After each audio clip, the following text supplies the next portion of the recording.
I am Saurabh sir बच्चों, mathematics faculty at CSP बच्चों। और जो भी बच्चे continuous study point YouTube channel को सब्सक्राइब नहीं किए बच्चों, जरूर सब्सक्राइब कीजिए और अपने फ्रेंड सर्कल है बच्चों शेयर कीजिए। और जो भी ऑनलाइन क्लासेस बच्चों ज्वाइन करना चाहते हैं वो ऑनलाइन क्लासेस बच्चों ज्वाइन कर सकते हैं। और जितना हो सके बच्चों शेयर करना है, सब्सक्राइबर बच्चों बढ़ाना है। और अगर आप लोग चाह लोगे बच्चों, जो भी अभी सब्सक्राइब किए हुए जो यूट्यूब चैनल लेक्चर को देखते हो बच्चों, अगर सब लोग का सहयोग रहे बच्चों जरूर सब्सक्राइबर इंक्रीज होगा। सब्सक्राइबर बच्चों इंक्रीज करना है, 10K प्लस करना है। देन बच्चों सब्सक्राइबर 100K करना है। इसे बढ़ते चलना है, बढ़ते चलना है। मोनेटाइजेशन भी हो चुका है बच्चों, तो इसको जितना हो सके बच्चों शेयर कीजिए। और ये आपका एनसीईआरटी का बच्चों क्वेश्चन डिस्कशन करेंगे। एनसीईआरटी का मिसक्रेनियस एक्सरसाइज 4 डिटर्मिनेंट चैप्टर का बच्चों क्वेश्चन है, जो कि आपका बोर्ड एग्जाम में पूछता है। और बोर्ड एग्जाम में जो पूछता है solve the system of linear equation भी बोलते हो, लेकिन एनसीईआरटी से मैं इक्वेशन ही सिर्फ लिख देता है। लेकिन एक्चुअली इसको लीनियर इक्वेशन बच्चों इसलिए नहीं बोला है क्योंकि ये divided by x y z, लेकिन हम लोग जो पढ़ते हैं सिस्टम ऑफ लीनियर इक्वेशन पढ़ते हैं, लीनियर इक्वेशन। लेकिन ये एक्स वाई जेड आपको ऊपर रहना चाहिए था, लेकिन एक्स वाई जेड नीचे है, इसलिए यहाँ पे इक्वेशन सिर्फ लिखा, लीनियर नहीं लिखा। ये आपको दिमाग लगाना है कि ये एक्स वाई जेड कैसे आएगा। और एक्स वाई जेड बच्चों कैसे आएगा, इसको दिमाग लगा के जल्दी से सॉल्व करना है। और क्विक दिमाग बच्चों कैसे लगाना है, ध्यान से देखना। और ध्यान से इसको अगर देखोगे तो ये क्वेश्चन एक्चुअली आपका सॉल्व हो ही नहीं पाएगा, क्योंकि ये हर एक क्वेश्चन में एक्स वाई जेड आपका नीचे दिया हुआ है। तो बच्चों हम लोग क्या करेंगे, 1/x को क्या करते हैं, l से रिप्लेस कर देते हैं। 1/y को बच्चों m से रिप्लेस कर देते हैं। और 1/z को बच्चों हम लोग किससे रिप्लेस कर देते हैं, n से। ये रिप्लेस करना बहुत जरूरी है, क्योंकि हम लोग को इसको इक्वेशंस दिया हुआ है 1/x 1/y 1/z, जबकि इसको हमको लीनियर में कन्वर्ट करना पड़ेगा, हर एक चीज को ऊपर लेके जाना पड़ेगा। तो हम लोग बच्चों क्या किए, 1/x को l से रिप्लेस कर दिए, 1/y को m से और 1/z को n से रिप्लेस कर दिए। तो देयरफॉर यहाँ से इक्वेशन अब आपका कन्वर्ट हो जाएगा। ये इक्वेशन 1 मान लो, ये इक्वेशन 2 और इक्वेशन 3। और जब भी आपका 12th क्लास में बच्चों क्वेश्चन आए तो आपको डिटर्मिनेंट मेथड से ही सॉल्व करना है, मतलब इनवर्स निकाल बना के। तो ये आपका हो जाएगा 2l 3m plus 10n is equal to 4। फिर अगला हो जाएगा बच्चों 4l minus 6m plus 5n is equal to 1। और ये हो जाएगा 6l plus 9m minus 20n is equal to 2। ये आपका इक्वेशन को बच्चों हम लोग क्या किया, अब ये लीनियर बन गया। थोड़ा देर पहले बच्चों नहीं था, लेकिन अब इसको हम लोग लीनियर में कन्वर्ट कर दिए। और अगर लीनियर इक्वेशन में कन्वर्ट किए, अगर इसको लीनियर इक्वेशन में कन्वर्ट किए, अब इसको हम लोग सॉल्व करने आता है। सर कैसे सॉल्व करेंगे, हम तो पूरा बेसिक तरीके से इस तरीके से ऑनलाइन क्लासेस में बच्चों एक एक कंसेप्ट हम क्लियर करके बताए थे, अभी भी हम आपको वही बोलेंगे। इसको आराम से क्या कीजिए बोर्ड एग्जाम में, क्योंकि ये क्वेश्चन आपको लॉन्ग आंसर टाइप में आएगा, और लॉन्ग आंसर टाइप में आएगा तो आप एक एक चीज अच्छे से एक्सप्लेन करो। और यहाँ से क्या करो, सबका कोफिशिएंट ले लो l का, तो 2 4 6, फिर यहाँ पे 3 माइनस 6 और 9, और यहाँ पे 10, यहाँ पे 5, यहाँ पे 20, और यहाँ पे बच्चों क्या हो जाएगा LMN, और यहाँ पे क्या हो जाएगा बच्चों 412, क्या हो जाएगा 412। तो क्या किए 2 4 6 3 माइनस 6 9 10 5 माइनस 20 था बच्चों, या तो माइनस 20 दे दो। अब ये बच्चों आपका पूरा इस तरीके से अगर बोर्ड एग्जाम बना दोगे ना, तो एक तो क्या होगा आपका कहीं पे कैलकुलेशन भी कोई मिस नहीं होगा, और कैलकुलेशन मिस नहीं होगा, और एक एक पार्ट आप एक्सप्लेन करोगे तो आपको मार्क्स पूरा का पूरा 5 मिलेगा। अब ये मैट्रिक्स आपका बच्चों ए हम लोग मानते हैं, इसको x मान लो, इसको b।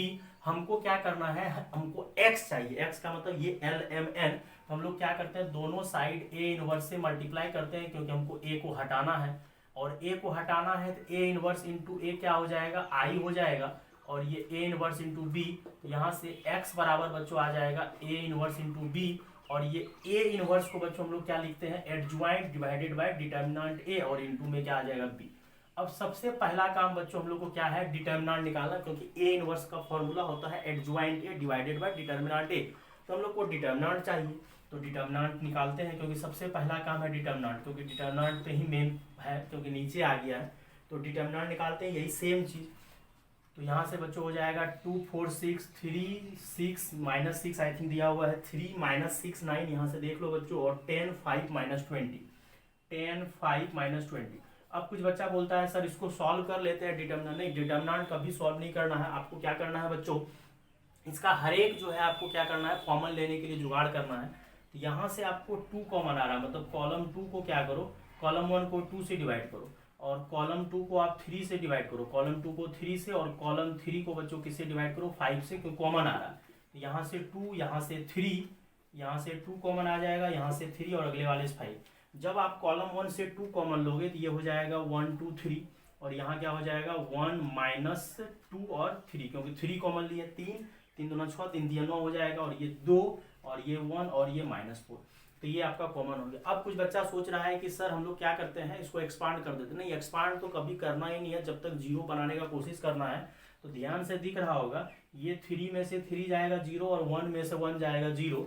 तो कॉलम 1 में से क्या करो तुम, कॉलम 2 को सब्ट्रैक्ट कर दो, और ये कितना हो जाएगा 15 को आप 2 से मतलब कितना हो जाएगा, 30 हो जाएगा। और यहाँ जब सब्ट्रैक्शन करोगे तो 1 में से 1 जाएगा 0, और 2 में से अगर -2 जाएगा तो 4 हो जाएगा। तो कुछ बच्चा बोला सर प्लस करके आप 0 क्यों नहीं बनाए, प्लस करता है तो यहीं पे सिर्फ 0 बनता है, यहाँ दोनों जगह 0 नहीं बनता। लेकिन दोनों जगह यहाँ 1 1 है, यहाँ 3 3 है, सब्ट्रैक्शन के 2 0, और जितना ज़्यादा 0 बनेगा उतना ज़्यादा फायदा होगा। और यहाँ पे 0 और यहाँ पे 1, यहाँ पे -2, यहाँ पे 3 और यहाँ पे 2 1 4। अब देखो क्या फायदा होगा, अब इसको एक्सपांड करोगे तो यहाँ प्लस, यहाँ माइनस, यहाँ प्लस, तो हम लोग को क्या हो गया 2 0 आ गया। और जब जितना ज़्यादा 0 हो जाता है डिटर्मिनेंट में उतना ज़्यादा फायदा होता है। अब जाके बच्चों इसको हम इरेज कर रहे हैं, और ये हम लोग जो माने हैं बाद में अपना जो भी होगा रिप्लेस करके हम लोग आंसर निकाल लेंगे। और ये मिसलेनियस का क्वेश्चन है। कुछ बच्चा सोचता है कि सर मिसलेनियस बोर्ड पर्पज से इंपॉर्टेंट नहीं है, लेकिन नहीं, मिसलेनियस का भी क्वेश्चन आपका हर एक साल बोर्ड एग्जाम में आता है। ऐसा नहीं है बोर्ड एग्जाम में आपका नहीं आता है, बोर्ड एग्जाम में आपका आता है और आते रहेगा बोर्ड एग्जाम। ऐसा नहीं है बोर्ड एग्जाम में आपको नहीं आएगा, बोर्ड एग्जाम में बच्चों आपका क्वेश्चंस आते ही रहता है, हर साल आता है, ऐसा नहीं सोचना कि नहीं आता। और ये क्वेश्चन तो जब भी आएगा आपको लॉन्ग टाइम में सीबीएसई हो या स्टेट बोर्ड हो, हर एक बोर्ड में कवर करेगा। अब यहाँ से जब डिटर्मिनेंट का वैल्यू निकालोगे तो ये 30 हो जाएगा, 2 तो 0 आ गया है। अब ये बंद तो क्या हो जाएगा 1 2 3 4 और ये 0 प्लस 0 और ये 30 और ये -4 और ये मल्टीप्लाई करेगा तो 4 -6 हो जाएगा। और यही सब तो टेक्निक आपको आना चाहिए कि डिटर्मिनेंट को जल्दी खोलना ही नहीं है, कोशिश करना है 0 बनाने का। तो ये सब आपका दिमाग टेक्निकली स्ट्रॉन्ग होना चाहिए। और -2 हो जाएगा और ये माइनस माइनस बच्चों कितना हो जाएगा प्लस हो जाएगा। समझ रहा बात, कुछ नहीं किया है, मतलब एक एक कैलकुलेशन करते गए हैं और आगे बढ़ाते गए हैं। और थोड़ा थोड़ा आपको खाली दिमाग लगाना है कि एक्चुअली क्या हुआ है। यहाँ से आपका 2 कॉमन लिए थे तो यहाँ बन गया 1 2 3, यहाँ से 3 कॉमन लिए, यहाँ पे 5 कॉमन लिए और ये -4 हो गया। अच्छा यहाँ -4 देना है बच्चों, यहाँ कितना आसानी तरीके से देखो क्वेश्चन बन रहा है। यहाँ पे -4 देना था, -4 तो यहाँ -4 हो जाएगा, तो यहाँ कोई दिक्कत नहीं, यहाँ -10 हो जाएगा। अब ये माइनस माइनस तो आपका प्लस हो जाएगा, तो फाइनली आपका बच्चों कितना हो जाएगा 1200। ठीक, ये माइनस माइनस 31 हो गया। अब ये तो आपका डिटर्मिनेंट का वैल्यू आया। अब आपको एक लाइन से क्या करना है, हर एक का कोफैक्टर निकालना है, क्योंकि जब तक आपका कोफैक्टर नहीं निकलेगा तब तक आपका एडजॉइंट नहीं निकलेगा। तो हमको कोफैक्टर निकालना है, और कोफैक्टर का मतलब बच्चों यहीं पे नंबरिंग कर देते हैं 1 1 1 2 1 3 करके यहीं पे, क्योंकि एक्चुअली माइनर और कोफैक्टर तो डिटर्मिनेंट का ही निकलता है ना। तो 2 1 2 2 2 3 इस तरह से कर दो। अब क्या करते हैं C11 निकालते हैं, और Cij का फॉर्मूला होता है -1 पे पावर 1 + i + j। और ये वाला बंद हो जाएगा बच्चों, ये वाला बंद हो जाएगा, क्या बचेगा -6 5 -9 और -20। और -1 पे पावर बच्चों ऑलरेडी माइनर को फैक्टर में एक्सप्लेन कर चुके हैं, ये 2 पॉजिटिव हो जाएगा और ये 120 हो जाएगा और ये आपका 45 हो जाएगा। तो टोटल ये 75। हर एक को घेरते चलते हैं। फिर क्या करते हैं C12, तो -1 पे पावर 1 + 2 जल्दी जल्दी से बच्चों कर लेते हैं। तो ये बंद हो जाएगा, ये बंद हो जाएगा, तो क्या बचेगा 4 6 5 -20। और -1 पे पावर 3 अगर होगा तो ये माइनस हो जाएगा, और ये मल्टीप्लाई करोगे तो -80 हो जाएगा, और ये मल्टीप्लाई करोगे तो -30 और ये 110 पॉजिटिव हो जाएगा। फिर उसके बाद बच्चों हम लोग C13 निकालते हैं, तो -1 पे पावर 1 + 3, तो ये वाला जब निकालोगे तो ये बंद और ये बंद, तो क्या बचेगा 4 -6 और 6 9, और -1 पे पावर 1 + 3 आपका 4 हो जाएगा, जो कि पॉजिटिव हो जाएगा। तो ये पॉजिटिव हो गया, प्लस हो गया, और ये हो गया 36, 9 को 4 को 9 से किया 36, और ये 6 को -6, तो माइनस माइनस प्लस, तो ये आपका कितना हो गया 72।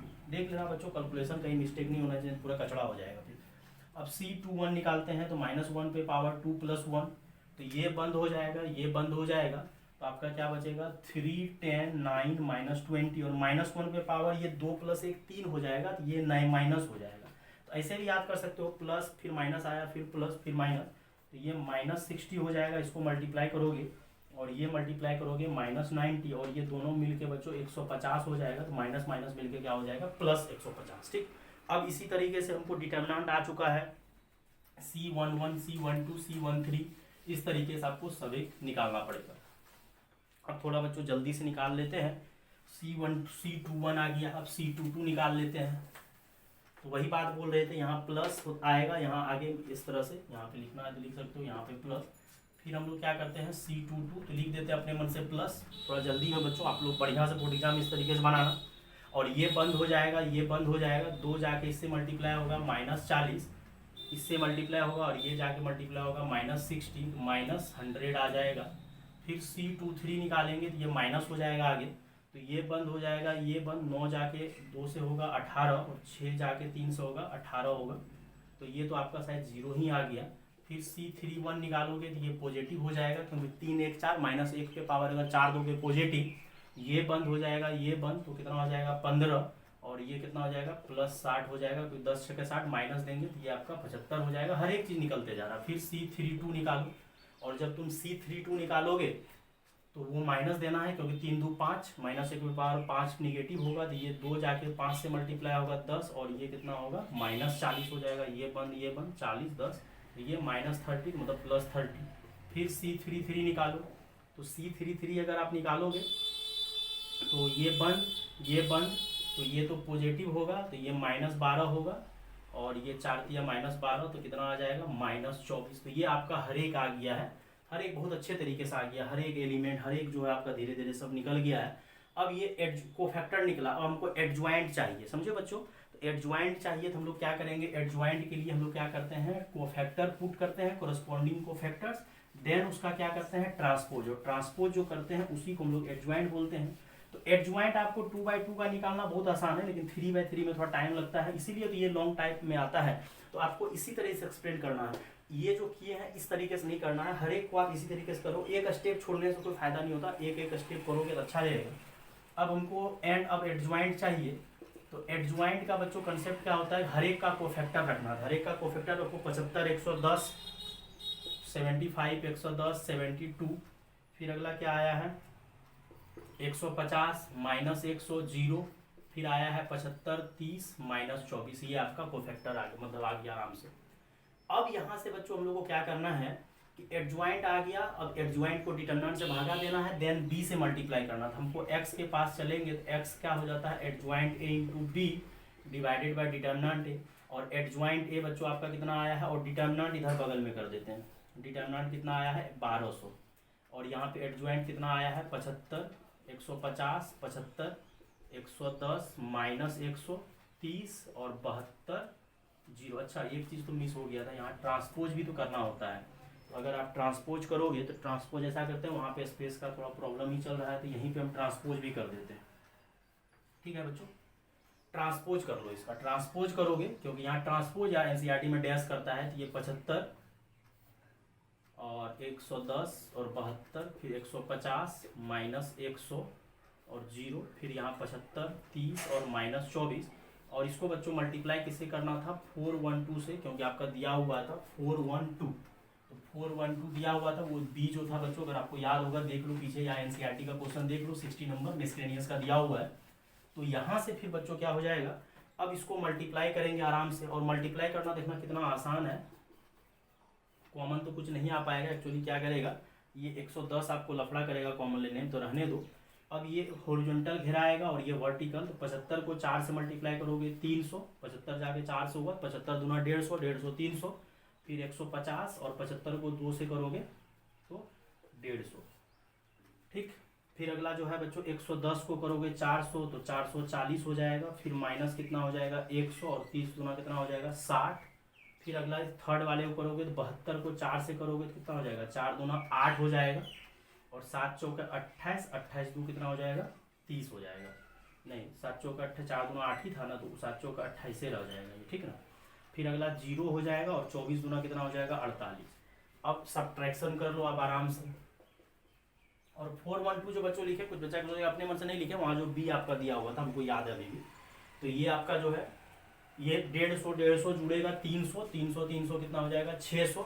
अब ध्यान से देखना 440 में 60 जुड़ेगा तो कितना होगा 500, और 500 में से 100 जाएगा तो कितना होगा 400, और यहाँ 288 में से 48 जाएगा तो बच्चों कितना हो जाएगा 240।